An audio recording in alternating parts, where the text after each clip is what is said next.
ಮಾನವೀಯತೆಯನ್ನೇ ವೈದ್ಯರು ಮರೆತರೆ ಹೇಗೆ? ಇವರ ಈ ಒಂದು ನಿರ್ಲಕ್ಷ್ಯಕ್ಕೆ ನಿನ್ನೆ ಒಂದು ಪುಟ್ಟ ಮಗು ಸಾವನ್ನಪ್ಪಿರುವಂತಹ ಘಟನೆ ಸಂಭವಿಸಿತ್ತು. ಆಸ್ಪತ್ರೆಯಿಂದ ಆಸ್ಪತ್ರೆಗೆ ಅಲೆದಾಡಿದ ಈ ಪೋಷಕರು ಕೊನೆಗೂ ತಮ್ಮ ಮಗುವನ್ನು ಕಳೆದುಕೊಂಡಿದ್ದಾರೆ. ಆದರೆ ಹೋರಾಟವನ್ನು ಕೈಬಿಟ್ಟಿಲ್ಲ. ಆ ಆಸ್ಪತ್ರೆಯ ನಿರ್ದೇಶಕಿಯ ವಿರುದ್ಧವಾಗಿ ಈಗ ದೂರನ್ನು ಕೂಡ ದಾಖಲಿಸಿದ್ದಾರೆ ಮತ್ತು FIR ಕೂಡ ದಾಖಲಾಗಿದೆ. ಈ ಎಲ್ಲ ಘಟನೆಗಳ ವಿವರವನ್ನು ಅವರೊಂದಿಗೆ ತಿಳ್ಕೊಳ್ಳೋದಾದರೆ ಮೊದಲಿಗೆ ನಮ್ಮ ಸ್ಟುಡಿಯೋದಲ್ಲಿದ್ದಾರೆ ಆ ಮಗುವಿನ ಆ ಒಂದು ಪರಿಸರದ ಸ್ಥಳೀಯರು ಮತ್ತು ಸಾಮಾಜಿಕ ಕಾರ್ಯಕರ್ತೆಯೂ ಆದಂಥ ದೇವಿಕಾ ಮೂರ್ತಿಯವರು. ಮೇಡಮ್ ನಮಸ್ತೆ, ಚರ್ಚೆಗೆ ತಮಗೆ ಸ್ವಾಗತ. ಇನ್ನು ಆ ಮಗಿನ ಸಂಬಂಧಿಕರಾದಂಥ ಇಲಂಗೋವನ್ ಕೂಡ ಜೊತೆಗಿದ್ದಾರೆ. ನಮಸ್ತೆ ಇಲಂಗೋವನ್, ಚರ್ಚೆಗೆ ತಮಗೂ ಕೂಡ ಸ್ವಾಗತ. ಆ ಮಗುವಿಗೆ ವೈದ್ಯರು ಸರಿಯಾದ ಸಮಯಕ್ಕೆ ಚಿಕಿತ್ಸೆಯನ್ನು ನೀಡಿದರೆ ಆ ಮಗು ಬದುಕುಳಿತಿತ್ತೇನೋ. ಸುಮಾರು 3 ತಾಸು ಸಾವು ಬದುಕಿನ ಮಧ್ಯೆ ಆ ಮಗು ಹೋರಾಡಿದೆ.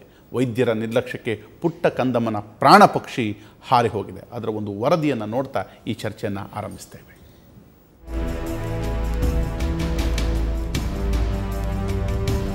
ಅದು ಪುಟ್ಟ ಮಗು, ವಯಸ್ಸಿನ್ನು 1.5 ವರ್ಷ. ನಿನ್ನೆ ಮಹಡಿ ಮೇಲೆ ಆಟ ಆಡ್ತಿದ್ದಾಗ 2ನೇ ಮಹಡಿಯಿಂದ ಆಯತಪ್ಪಿ ಬಿದ್ದ ಮಗು ಬದುಕಲೇ ಇಲ್ಲ.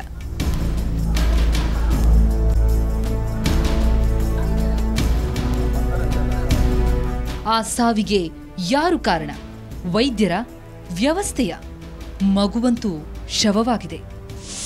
ಇಲ್ಲಿ ನಾವು ಮಗುನ ನೋಡೋಕ್ಕೆ ಕರೆಕ್ಟಾಗಿ ಯಾವುದೂ ಫೆಸಿಲಿಟಿ ಇಲ್ಲ, ನೀವು ಇಲ್ಲಿಂದ ಇಂದಿರಾ ಗಾಂಧಿ ಹಾಸ್ಪಿಟ್ಲಿಗೆ ತೊಗೊಂಡೋಗಿ ಅಂತ ಹೇಳಿದ್ರು. ಅಲ್ಲೋಗಿದ ತಕ್ಷಣ ನಾವು 1.5 ಅವರ್ ಮಗುನ ಇಟ್ಕೊಂಡು ರೋಡಲ್ಲಿ ನಿಂತಿದ್ವಿ. ಅಲ್ಲಿ ಹಾಸ್ಪಿಟ್ಲಲ್ಲಿ ಅವ್ರ ಹತ್ರ ಫೆಸಿಲಿಟಿ ಯಾವುದೂ ಇರಲಿಲ್ಲ. ರಫು ಮತ್ತು ರೂಡಾಗಿ ಅವರು ಮಿಸ್ಬಿಹೇವ್ ಮಾಡಿದ್ದಾರೆ. ನಮ್ಮ ಹತ್ರ ಜಗಳ ಆಗಿ ಒಂಥರ ಮಿಸ್ಬಿಹೇವ್ ಆಗಿದ್ದು ನಮಗೆ ತುಂಬ ಪ್ರಾಬ್ಲಮ್ ಆಗಿತ್ತು. ಕ್ರಿಟಿಕಲ್ ಕಂಡೀಷನ್ ತುಂಬ ಪ್ರಾಬ್ಲಮಲ್ಲಿತ್ತು ಮಗು. ಯಾರು ಬಂದು ಚೆಕ್ ಮಾಡೋಕ್ಕೂ ರೆಡಿ ಇಲ್ಲ, ಯಾರು ಒಳ್ಳೆಯಿಂದ ಆನ್ಸರ್ ಮಾಡ್ತಾರೆ ಎಲ್ಲ. ಗಗನ ಬೆಂಗಳೂರಿನ ಜೆಸಿ ರಸ್ತೆಯ ನಾರಾಯಣಪ್ಪ ಗಾರ್ಡನ್ನ ನಿವಾಸಿ ವೆಂಕಟೇಶ್ ಸುಮಾ ದಂಪತಿಯ ಮಗಳು. ಮಗು ಬಿದ್ದೊಡನೆ ಆಂಬ್ಯುಲೆನ್ಸ್ ವ್ಯವಸ್ಥೆಯಾಯಿತು. ಮಾರ್ಥಾಸ್ ಆಸ್ಪತ್ರೆಗೆ ಕರೆದೊಯ್ಯಲಾಯಿತು. ಅಲ್ಲಿ ವೆಂಟಿಲೇಟರ್ ಇರಲಿಲ್ಲ. ಪ್ರಾಥಮಿಕ ಚಿಕಿತ್ಸೆ ನೀಡಿದ ವೈದ್ಯರು ನಿಮಾನ್ಸ್ಗೆ ಕರೆದೊಯ್ಯಲು ಸೂಚಿಸಿದ್ರು. ನಿಮಾನ್ಸ್ಗೆ ಕರೆದೊಯ್ದಾಗ ಅಲ್ಲೂ ವೆಂಟಿಲೇಟರ್ ಸಿಗಲಿಲ್ಲ. 1.5 ಗಂಟೆ ಕಾಯಿಸಿದ ನಿಮಾನ್ಸ್ ವೈದ್ಯರು ಇಂದಿರಾ ಗಾಂಧಿ ಮಕ್ಕಳ ಆಸ್ಪತ್ರೆಗೆ ಕರೆದೊಯ್ಯಲು ತಿಳಿಸಿದ್ರು. ಮಗು ಅಷ್ಟು ಹೊತ್ತು ಆಂಬ್ಯುಲೆನ್ಸ್ನಲ್ಲೇ ಇತ್ತು. ಇತ್ತ ಹೆತ್ತವರು ಇಂದಿರಾ ಗಾಂಧಿ ಆಸ್ಪತ್ರೆಗೆ ಬಂದ್ರೆ ಅಲ್ಲೂ ಅದೇ ಕತೆ. ಅವರು 1.5 ಗಂಟೆ ಕಾಯಿಸಿದ್ರು. ಮಗು ಸಾವು ಬದುಕಿನ ನಡುವೆ ಹೋರಾಡ್ತಲೇ ಇತ್ತು.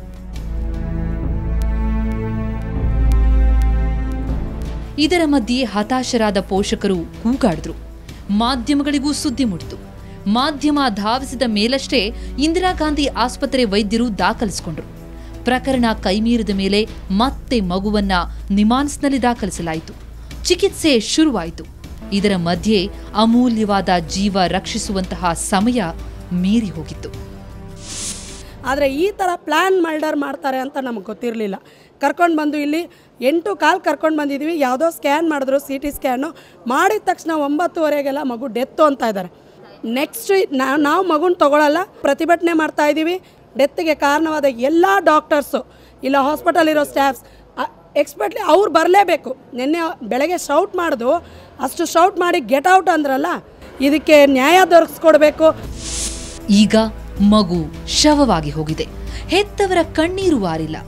ವೃತ್ತಿ ಧರ್ಮ ಮೆರೆದು ಮಾನವೀಯತೆ ತೋರಿಸಬೇಕಿದ್ದ ವೈದ್ಯರು ಪೋಷಕರಿಗೆ ಆಸ್ಪತ್ರೆ ಏನು ನಿಮ್ಮ ಅಪ್ಪಂದ ಅನ್ನೋ ಪ್ರಶ್ನೆಯನ್ನು ಹಾಕಿದ್ರಂತೆ. ಯಾವೊಬ್ಬ ವೈದ್ಯರು ನೊಂದವರ ಕಷ್ಟಕ್ಕೆ ಸ್ಪಂದಿಸಿಲ್ಲ. ಮಗುವನ್ನ ಕಳೆದುಕೊಂಡ ದುಃಖದಲ್ಲಿಯೇ ಹೆತ್ತ ತಂದೆ ವೈದ್ಯರ ವಿರುದ್ಧ ಸಿದ್ದಾಪುರ ಠಾಣೆಯಲ್ಲಿ ದೂರು ದಾಖಲಿಸಿದ್ದಾರೆ. ಇಂದಿರಾ ಗಾಂಧಿ ಆಸ್ಪತ್ರೆಯ ನಿರ್ದೇಶಕಿ ಡಾಕ್ಟರ್ ಆಶಾ ಬೆನಕಪ್ಪ ಸೇರಿ ಎಲ್ಲ ವೈದ್ಯರ ವಿರುದ್ಧ FIR ಆಗಿದೆ. ಪ್ರಕರಣ ಕರ್ನಾಟಕ ಮೆಡಿಕಲ್ ಕೌನ್ಸಿಲ್ಗೆ ಹಸ್ತಾಂತರವಾಗಿದೆ. ಸಚಿವ ರಾಮಲಿಂಗಾರೆಡ್ಡಿ ವೆಂಟಿಲೇಟರ್ ಸಮಸ್ಯೆ ಪರಿಹರಿಸುವುದಾಗಿ ತಿಳಿಸಿದ್ದಾರೆ. ನಮ್ಮ ಸರ್ಕಾರಿ ಸ್ವಾಮ್ಯದ ಆಸ್ಪತ್ರೆಗಳು ಮತ್ತು ಮೆಡಿಕಲ್ ಕಾಲೇಜಿಗೆ ಸಂಬಂಧಪಟ್ಟಂಥ ಹಾಸ್ಪಿಟಲ್ಸಲ್ಲಿ ವೆಂಟಿಲೇಟರ್ಸು ಇದೆ. ಆದರೆ ಈ ಪೇಷಂಟ್ ಜಾಸ್ತಿ ಇರೋದ್ರಿಂದ ಒಂದೊಂದು ಸಲ ಏನಾಗುತ್ತೆ, ಅದಕ್ಕೆ ಅಭಾವ ಆಗುತ್ತೆ. ಆದರೂ ಕೂಡ ನಾನು ಹೆಲ್ತ್ ಮಿನಿಸ್ಟರ್ ಹತ್ರ ಮಾತಾಡ್ತೀನಿ. ಪ್ರೈವೇಟ್ ಹಾಸ್ಪಿಟಲ್ಸಲ್ಲಿ ಇರುತ್ತೆ, ಅದು ಎಲ್ರಿಗೂ ಕೂಡ ಬರ್ಸೋಕ್ಕಾಗಲ್ಲ, ಭಾಳ ಕಾಸ್ಟ್ಲಿ ಇರುತ್ತೆ. ಅದನ್ನು ನಮ್ಮ ಹೆಲ್ತ್ ಮಿನಿಸ್ಟರ್ ಹತ್ರ ಮಾತಾಡ್ತೀನಿ. ವೆಂಟಿಲೇಟರ್ ಸಮಸ್ಯೆ ಇದೇ ಮೊದಲೇನಲ್ಲ. ಕ್ರಮ ಕೈಗೊಳ್ಳುವ ಸಚಿವರ ಹೇಳಿಕೆಯೂ ಇದೇ ಮೊದಲಲ್ಲ. ಸಾವು ಸಂಭವಿಸುತ್ತಲೇ ಇರುತ್ತವೆ. ಮಾಧ್ಯಮಗಳಲ್ಲಿ ವರದಿಯಾದ ಮೇಲೆ ಪ್ರತಿಕ್ರಿಯೆ ಕೊಡ್ತಾರಷ್ಟೇ, ಆಮೇಲೆ ಮರೆತೇ ಬಿಡ್ತಾರೆ. ಎಲ್ಲಕ್ಕಿಂತಲೂ ಇಡೀ ಪ್ರಕರಣದಲ್ಲಿ ಆತಂಕ ಹುಟ್ಟಿಸ್ತಾ ಇರೋದು ವೈದ್ಯರು ವೃತ್ತಿ ಧರ್ಮವಾದ ಮಾನವೀಯತೆಯನ್ನೇ ಮರೆತರ ಅನ್ನೋದು. ಬ್ಯೂರೋ ರಿಪೋರ್ಟ್, ಸುವರ್ಣ ನ್ಯೂಸ್. ನಿಜ, ವೃತ್ತಿ ಧರ್ಮವನ್ನು ಮೆರಿಬೇಕಾಗಿತ್ತು ವೈದ್ಯರು, ಅದನ್ನು ಕೂಡ ಮೆರಿಲಿಲ್ಲ. ಕೊನೆಯ ಪಕ್ಷ ಒಂದು ಮಾನವೀಯತೆ ಆದರೂ ತೋರಿಸಬೇಕಿತ್ತು. ವೆಂಟಿಲೇಟರ್ ಸಮಸ್ಯೆ ಈ ಸಾಕಷ್ಟು ದಿನಗಳಿಂದ ಇರುವಂಥದ್ದು, ಅದು ಸಮಸ್ಯೆ ಒಪ್ಕೊಳ್ಳೋಣ. ಆದರೆ ಆ ಮಗುವಿನ ತೀವ್ರತೆಯ ಆ ಒಂದು ಕ್ರಿಟಿಕಲ್ ಕಂಡೀಷನ್ನ ಅರ್ಥೈಸಿಕೊಂಡು ಒಂದು 4 ಸಮಾಧಾನದ ಮಾತಾಡಿದ್ರು ಪ್ರಾಯಶಃ ಕುಟುಂಬಕ್ಕೆ ಒಂದು ಸಮಾಧಾನ ಆಗ್ತಿತ್ತೇನೋ. ನಾನು ಇಳಂಗೋವನನ್ನು ಮಾತಾಡಿಸ್ದೆ. ಮೊದಲಿಗೆ ಮಗು ಬಿದ್ದಿದ್ದು ಹೇಗೆ, ಏನಾಯಿತು ಘಟನೆ? ಮನೆಯಲ್ಲಿ ಸೆಕೆಂಡ್ ಫ್ಲೋರಲ್ಲಿ ಅವ್ರ ತಾಯಿ ನಿಂತ್ಕೊಂಡಿದ್ರು ಸರ್. ಅವಳು ಟೆರೆಸ್ಗೆ ಹೋಗಿದೆ ಮಗು. ಅವ್ರ ತಾಯಿ ವಾಶ್ ಮಾಡಿಲ್ಲ ಮಗುನ. ಆಮೇಲೆ ಮಗು ಎಲ್ಲಿ ಹೋಯ್ತು ಅಂದಿದ್ದಕ್ಕೆ ಟೆರೆಸ್ರಿಂದ ಮಮ್ಮಿ ಅಂದಿದ್ದಲ್ಲ ಮಗು. ಸರಿ, ಏನು ಮಗು ಇಷ್ಟ ಮೇಲೆ ಹೊಟ್ಟೋಗ್ಬಿಟ್ಟಿದ್ದಲ್ಲ ಅಂದ್ಬಿಟ್ಟು ತಾಯಿ ಮೇಲೆ ಹೋಗೋಷ್ಟಲ್ಲಿ ಮಗು ಮಮ್ಮಿ ಅಂದ್ಕೊಂಡು ನೋಡ್ತಾ ಕೆಳಗಡೆ ಬಿದ್ದಿರೋದು ಮಮ್ಮಿ ತಾಯಿ. ಅವ್ರ ತಾಯಿ ಕೆಳಗಡೆ ಬಿದ್ದಿದ್ದೆ. ಅವ್ರ ತಾಯಿ ಎಲ್ಲೋದ್ಲು ಮಗು ಅಂದ್ಬಿಟ್ಟು ಮೇಲ್ಗಡೆ ನೋಡ್ಬಿಟ್ಟು ಕೆಳಗಡೆ ನೋಡೋ ಬಿದ್ದಿರೋದು.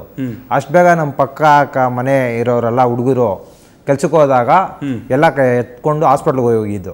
ಹಾಸ್ಪಿಟ್ಲ್ಗೆ ಹೋಗಿದ್ದೆ, ಪಕ್ಕದಲ್ಲಿರೋ ಕ್ಲಿನಿಕ್ ಒಂದು ಹೋಗಿದ್ರಿ. ಇದು ಮೇಜರ್ ಪ್ರಾಬ್ಲಮ್ಮು, ಇಲ್ಲಿಂದ ನೀವು ಬೇರೆ ಹಾಸ್ಪಿಟ್ಲ್, ದೊಡ್ಡ ಹಾಸ್ಪಿಟ್ಲಿಗೆ ಶಿಫ್ಟ್ ಮಾಡಿ ಅಂದಿದ್ದಾರೆ. ನಾವು ಅಲ್ಲಿಂದ ಮಾತಾಸಿಗೆ ಶಿಫ್ಟ್ ಆದ್ರಿ. ಶಿಫ್ಟ್ ಆಗಿದ್ದಕ್ಕೆ ಮಾತಾಸಲ್ಲಿ ಏನೇನು ಮಾಡಬೇಕೋ, ಎಮರ್ಜೆನ್ಸಿಗೆ ಏನೇನು ಮಾಡಬೇಕೋ ಎಲ್ಲ ಮಾಡಿದ್ರು. ಮಾಡಿಬಿಟ್ಟು ಇದು ಮೇಜರ್ ಹೆಡ್ ಪ್ರಾಬ್ಲಮ್ ಆಗಿದೆ, ಹೆಡ್ ಇಂಜುರಿ ಆಗಿದೆ, ಇಮಿಡಿಯೇಟ್ ಆಪರೇಷನ್ ಮಾಡಬೇಕು, ನೀವು ಆಂಬುಲೆನ್ಸ್ ಅರೇಂಜ್ ಮಾಡಿಕೊಂಡು ನಿಮಾನ್ಸ್ಗೆ ಹೋಗಿ ಅಂದರು. ನಾವು 108ಗೆ ಫೋನ್ ಮಾಡಿದ್ವಿ, ಇಮಿಡಿಯೇಟ್ ಬಂತು. ವೆಂಟಿಲೇಟ್ರು ಆಂಬುಲೆನ್ಸೇ ಬೇಕು ಅಂದ್ಬಿಟ್ರು ನಿಮ್ಮ ಇದು ಮಾತಾಸಲ್ಲಿ. ಸರಿ, ಕಾಲ್ ಮಾಡಿದ್ದಕ್ಕೆ ಒಂದು 10 ನಿಮಿಷ ತಡೆ ಆಯಿತು. ಯಾಕಂದರೆ ವೆಂಟಿಲೇಟ್ರು ಆಂಬುಲೆನ್ಸು ಸರ್ವಿಸ್ಗಿಲ್ಲ, ಬೇರೆ ಸರ್ವಿಸ್ಗೆ ಹೋಗಿದೆ, ಗಾಡಿ ಕಡಿಮೆ ಇರೋದ್ರಿಂದ ವೆಯ್ಟ್ ಮಾಡಿ ಸ್ವಲ್ಪ ಅಂದರು. ಆಮೇಲೆ ಇಮಿಡಿಯೇಟ್ ಬಂತು. ಬಂದಿದೆ, ನಾವು ವೆಂಟಿಲೇಟ್ರು ಆಂಬುಲೆನ್ಸಿಂದ ಕರ್ಕೊಂಡು ನಿಮಾನ್ಸ್ಗೆ ಹೋದ್ರಿ. ನಿಮಾನ್ಸಲ್ಲಿ ಯಾವುದೇ ಒಂದು ಇದು ಡಾಕ್ಟ್ರಸ್ ಹೊರಗಡೆ ಬಂದಿಲ್ಲ. ನಾವು ವೆಯ್ಟ್ ಮಾಡಿ 1/2 ಅವರ್ 3/4 ಗಂಟೆ ತನಕ ವೆಯ್ಟ್ ಮಾಡಿದ್ದೀವಿ. ಮಾಡ್ಬಿಟ್ಟು ಒಳಗಡೆ ಹೋಗ್ಬಿಟ್ಟು ಕೇಳಿದಕ್ಕೆ ಫಾರ್ಮ್ ಮಾತ್ರ ಯಾವುದೋ ಫಿಲಪ್ ಮಾಡಿ ಅಂದರು. ಫಾರ್ಮಲ್ಲಿ ಎಷ್ಟು ಫಿಲಪ್ ಮಾಡಿದೆ, ಒಳಗಡೆ ಕೂತ್ಕೊಂಡೆ ಆನ್ಸರ್ ಎಲ್ಲಿದ್ದಾರೆ, ಈ ಥರ ಚೈಲ್ಡ್ ಇದೆಲ್ಲ ಇಲ್ಲಿ ನೋಡಲ್ಲ ನಾವು, ನೀವು ಇಂದಿರಾ ಗಾಂಧಿ ಹಾಸ್ಪಿಟ್ಲ್ಗೆ ಹೋಗಿ ಅಂದಿದ್ದಾರೆ.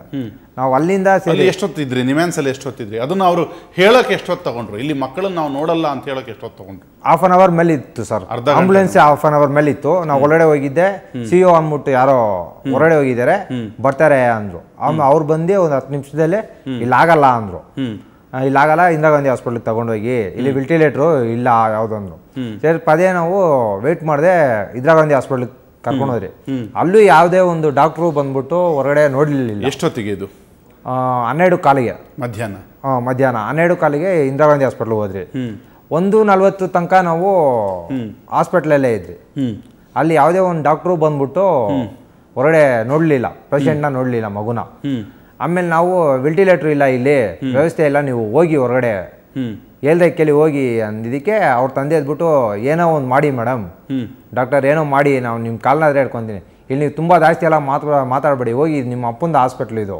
ಯಾರು ಹೇಳಿದ ಹಾಗಂತ? ಡಾಕ್ಟರ್, ಅಲ್ಲಿರೋ ಲೇಡಿ ಡಾಕ್ಟ್ರು. ಅವ್ರ ಹೆಸರೇನೋ? ಇಲ್ಲ ಸರ್, ಅವ್ರ ಹೆಸರು ಗೊತ್ತಿಲ್ಲ. ಎಲ್ಲಿದೆ ಇವರು ಕಿಸ್ಲಾಡಕ್ಕೆ ಶುರು ಮಾಡಿದ್ರು. ಪದೇ ನಾವು ಅಲ್ಲಿರೋ ಹಾಸ್ಪಿಟ್ಲ್ ಹೆಸರೆಲ್ಲ ಹಾಕಿಕ್ಕಿದ್ರು. ಪಕ್ಕದಲ್ಲಿ ಯಾವುದೇ ವೆಂಟಿಲೇಟರ್ ಹಾಸ್ಪಿಟಲ್ ಆಯ್ತಾ ಅಂದ್ಬಿಟ್ಟು ನಾವು ಫೋನ್ ಮಾಡ್ತಾ ಇದ್ರಿ. ಪದೇ ಟೈಮ್ ಸಿಕ್ಕಿಲ್ಲ, ಮಗುಗೆ ಬ್ಲೀಡಿಂಗ್ ಶುರು ಆಗ್ಬಿಡ್ತು, ಬ್ಲಡ್ ಬ್ಲೀಡಿಂಗು. ಸರಿ, ಓಕೆ, ಇದಕ್ಕೆ ಮೇಲೆ ತಡೆ ಮಾಡಿದ್ರೆ ಆಗಲ್ಲ, ಏನೇ ಮಾಡಿದ್ರು ಇಲ್ಲೇ ಮಾಡಬೇಕು. ಯಾಕಂದ್ರೆ ಆಲ್ಮೋಸ್ಟ್ ನಾವು 2.5 hour 3.5 hour ಆಂಬುಲೆನ್ಸಲ್ಲೇ ವೆಯ್ಟ್ ಮಾಡಿದ್ದೀವಿ. ಇದಕ್ಕೆ ಮೇಲೆ ತಡೆ ಮಾಡಿದ್ರೆ ಮಗುಗೆ ಪ್ರಾಬ್ಲಮ್ ಆಗುತ್ತೆ ಸಿಕ್ಕಾಪಟ್ಟೆ ಅಂದ್ಬಿಟ್ಟು, ಏನೋ ನೋಡಿ, ದಯವಿಟ್ಟು ನೋಡಿ ಡಾಕ್ಟ್ರೇ ಅಂದಿದ್ದು. ಯಾವುದೇ ಒಂದು ಡಾಕ್ಟ್ರು ಅವಾಗಲೂ ಬಂದಿಲ್ಲ. ಆಮೇಲೆ ಪಕ್ಕದಲ್ಲಿರೋ ಪೊಲೀಸ್ ಸ್ಟೇಷನ್ಗೆ, ಸಿದ್ದಾಪುರ ಪೊಲೀಸ್ ಠಾಣೆಗೆ ನಾವು ಕಂಪ್ಲೇಂಟ್ ಕೊಡೋಣ ಅಂದ್ಬಿಟ್ಟು ಇದು ಮಾಡಿದಾಗ, ಅಲ್ಲಿ ಇದ್ದವ್ರು 2 ಪೊಲೀಸ್ ಅವ್ರು ಬಂದ್ಮೇಲೆ 2 ಡಾಕ್ಟ್ರು ಹೊರಗಡೆ ಬಂದಿದ್ದೆ. ಅವರು ಟ್ರೀಟ್ಮೆಂಟು ನೋಡ್ತಾ ಇದ್ರು, ಹಂಗೂ ಅವ್ರು ಒಳಗಡೆ ಕರ್ಕೊಂಡೋಗಿಲ್ಲ. ಮತ್ತೆ ಮೀಡಿಯಾ ಬಂದ್ಮೇಲೆ ಅವರು ಮಗುನ ಒಳಗಡೆ ಕರ್ಕೊಂಡು ಹೋದ್ರು. ಯಾವುದೇ ವೆಂಟಿಲೇಟ್ರು ಖಾಲಿ ಮಾಡಿದ್ದೀವಿ, ಬೇರೆ ಮಗುನ ಶಿಫ್ಟ್ ಮಾಡಿ ನೀವು ಬನ್ನಿ ಅಂದ್ಬಿಟ್ಟು ಆ ಮಗುನ ಒಳಗಡೆ ಕರ್ಕೊಂಡೋಗಿದ್ದಾರೆ. ಕರ್ಕೊಂಡೋಗಿ ಟ್ರೀಟ್ಮೆಂಟು 8 ಗಂಟೆ, ರಾತ್ರಿ 8 ಗಂಟೆ ತನಕ ಮಾಡಿದ್ದಾರೆ ಟ್ರೀಟ್ಮೆಂಟು. ಬಟ್ ಒಳಗಡೆ ಏನು ನಡೀತು ಅಂದ್ಬಿಟ್ಟಲ್ಲ ನಮ್ಗೆ ಗೊತ್ತಿಲ್ಲ. ಯಾಕಂದರೆ ಡಾಕ್ಟ್ರು ಹೇಳಿದ್ರೆ ಮಾತ್ರ ನಮ್ಗೆ ಗೊತ್ತಾಗೋದು. ಡಾಕ್ಟ್ರು ಆಮೇಲೆ 8 ಗಂಟೆ ಆದಮೇಲೆ ನಿಮ್ಮಾನ್ಸಿಗೆ ಶಿಫ್ಟ್ ಮಾಡಬೇಕು ಅಂದಿದ್ದಾರೆ. ನಾವು ಕೇಳಿದ್ರಿ, ನಿಮ್ಮಾನ್ಸಿಗೆ ಇಲ್ಲ ಮ್ಯಾಮ್, ಬೆಳಗ್ಗೆನೇ ನಾವು ನಿಮ್ಮಾನ್ಸ್ಗೆ ಹೋದ್ರಿ, ಅಲ್ಲಿ ಮಗು ಆಗಲ್ಲ ಅಂದ್ಬಿಟ್ಟು ಇಲ್ಲಿ ಕಳ್ಸಿದ್ದಾರೆ, ತಿರ್ಗಾ ನೀವು ಏನಕ್ಕೆ ನೀವು ನಿಮ್ಮಾನ್ಸಿಗೆ ಕಳಿಸ್ತಾ ಇದ್ದೀರಾ ಅಂದಿದ್ದಕ್ಕೆ, ಇಲ್ಲ ಹೆಡ್ ಇಂಜುರಿ ಆಪ್ರೇಷನ್ ಒಂದು ಐತೆ, ಅದಕ್ಕೆ ನಾವು ಸ್ಕ್ಯಾನಿಂಗ್ ಎಲ್ಲ ಎತ್ತಬೇಕು ಅಂತ. ಓಕೆ ಅಂದ್ಬಿಟ್ಟು ಹೋದ್ರಿ. ನಾವು ಹೋಗಿದ್ದೆ, ನಮ್ಮ ಸರಿ ಎಲ್ಲ ಹೋಗಿ ಅವರು ಇಬ್ರು ಅವ್ರ ತಂದೆ ಮಾತ್ರ ಇರಲಿ ಅಂದರು. ಅವ್ರ ತಂದೆ ಮಾತ್ರ ಒಳಗಡೆ ಬಿಟ್ಬಿಟ್ಟು ಮಿಕ್ದವರೆಲ್ಲ ನಾವು ಮನೆಗೆ ಹೋದ್ರಿ. ಹೋಗಿದ್ದೆ, 1/2 hour ಆಗಿಲ್ಲ, ಮಗು ಡೆತ್ ಅಂದ್ಬಿಟ್ಟು ಹೇಳ್ತಾ ಇದ್ದಾರೆ. ಪದೇ ಏನು ಗೊತ್ತಿಲ್ಲ. ಮತ್ತು ಇವತ್ತು ಬೆಳಿಗ್ಗೆ ನಾವು ಬಂದ್ಬಿಟ್ಟು ಬಾಡಿ ಕೇಳಿದಾಗ ಮಾರ್ಚುರಿಯಲ್ಲಿ ಐತೆ, ನೀವು ವೆಯ್ಟ್ ಮಾಡಿ ಅಂದ್ಬಿಟ್ಟು ಬೇರೆ ಅಷ್ಟೇ. ಯಾವ ಡಾಕ್ಟ್ರು ನಮ್ಮ ತಾವು ಬಂದು ಕನ್ಸಲ್ಟ್ ಮಾಡಿಲ್ಲ, ಯಾರು ಒಬ್ಬರು ಬಂದು ನಮ್ಮ ತಾವು ಮಾತಾಡಲಿಲ್ಲ ಸರ್. ಏನೇ ಮಗುಗೆ ಏನು ಪ್ರಾಬ್ಲಮ್ ಆಯ್ತು ಅಂದ್ಬಿಟ್ಟು ಇದ್ರಿಗೂ ನಮಗೂ ಗೊತ್ತಿಲ್ಲ. ಎಸ್, ಇದು ಇವತ್ತಿನ ನಮ್ಮ ವ್ಯವಸ್ಥೆ ಅಂತ ಹೇಳ್ಬೋದು. ಒಂದು ಪುಟ್ಟ ಮಗು ತಲೆಗೆ ಏಟು ಬಿದ್ದುಕೊಂಡು ಆಸ್ಪತ್ರೆಗೆ, ಒಂದು ಬಡ ಕುಟುಂಬ ಆಸ್ಪತ್ರೆಗೆ, ಅದು ಸರ್ಕಾರಿ ಸ್ವಾಮ್ಯದ ಆಸ್ಪತ್ರೆಗೆ ಕರ್ಕೊಂಡು ಹೋದರೆ ಈ ಆಸ್ಪತ್ರೆಯಲ್ಲಿ ವೆಂಟಿಲೇಟರ್ ಇಲ್ಲ, ಅಲ್ಲಿಗೆ ಹೋಗಿ ಇಲ್ಲಿಗೆ ಹೋಗಿ ಅಂತ ಕನಿಷ್ಠ ಬ್ಲೀಡ್ ಆಗ್ತಿರುವಂತಹ ಮಗುವಿನ ತಲೆಯನ್ನು ನೋಡಿ ಒಂದು ಫಸ್ಟ್ ಏಡ್ ಮಾಡುವಂತಹ ಮನಸ್ಥಿತಿ ಇಲ್ಲ ಅಂದರೆ ನಿಜಕ್ಕೂ ಇವರೆಲ್ಲ ಡಾಕ್ಟ್ರ? ಈ 5 ವರ್ಷದಲ್ಲಿ ಅವರು ಕಲ್ತಿದ್ದಾಗ ಒಂದು ಮಾನವೀಯತೆ, ಒಂದು ಸಣ್ಣ ಪಾಠವು ಇವರ ಅಧ್ಯಯನದಲ್ಲಿ ಬರಲಿಲ್ವಾ ಅನ್ನುವಂಥದ್ದು. ವೆಂಟಿಲೇಟರ್ ಸಮಸ್ಯೆ ಬಗ್ಗೆ ನಾವು ಮಾತಾಡ್ತಿಲ್ಲ, ಆದರೆ ಆ ವೈದ್ಯರ ಮಾನವೀಯತೆ ಪ್ರಶ್ನೆಯ ಬಗ್ಗೆ ಮಾತಾಡ್ತಿದ್ದೀವಿ. ಒಂದೊಮ್ಮೆ ಅವರ ಸಂಬಂಧಿಕರಿಗೋ ಅಥವಾ ಅವರ ಮಕ್ಕಳಿಗೋ ಹಿಂಗಾಗಿದ್ರೆ ಅವರು ಕೂಡ ಇದೇ ರೀತಿ ಆಂಬ್ಯುಲೆನ್ಸಲ್ಲಿ 2 ಗಂಟೆ 3 ಗಂಟೆ ಕಾಯಿಸ್ತಾ ಇದ್ರ? ಮತ್ತು ನಿಮ್ಮ ಅಪ್ಪಂದ ಆಸ್ಪತ್ರೆ ಅಂತ ಹೇಳೋಕ್ಕೆ ಒಂದು ನೈತಿಕತೆ ಅವ್ರಿಗೆ ಇದೆಯಾ ಡಾಕ್ಟರ್ಸ್ಗೆ ಅನ್ನುವಂಥದ್ದು? ಇದಕ್ಕೆ ಸ್ವತಃ ಆರೋಗ್ಯ ಸಚಿವರು ಕೂಡ ಉತ್ತರಿಸಬೇಕು. ಅವರನ್ನು ಸಂಪರ್ಕಿಸುವ ಪ್ರಯತ್ನವನ್ನು ಮಾಡ್ತೀವಿ. ಅದಕ್ಕೆ ಮುಂಚೆ ಒಂದು ಸಣ್ಣ ಬ್ರೇಕ್ ಇರುತ್ತೆ.